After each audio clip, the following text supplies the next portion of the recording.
রাধে রাধে সবাইকে। তো আজকে হলো জন্মাষ্টমীর অনেক অনেক শুভেচ্ছা সবাইকে।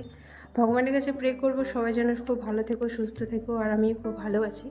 তো গাইস আজকে ব্লগটা শুরু করলাম পুজোর থেকে, মানে কি সকালবেলা মা উঠে পুজো দিচ্ছে। মা আজকে উপাসী ছিল, কারণ জন্মাষ্টমীর দিন আমাদের রাজবংশীতে একটা পুজো হয়।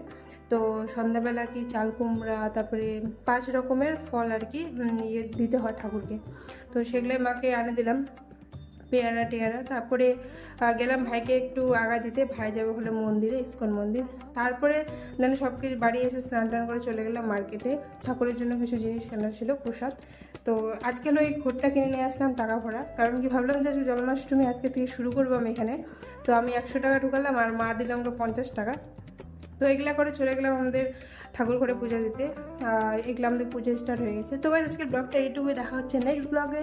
সবাই ভালো থেকো, সুস্থ থেকো, আর প্লিজ ভালো লেগে থাকলে প্লিজ চ্যানেলটা একটু সাবস্ক্রাইব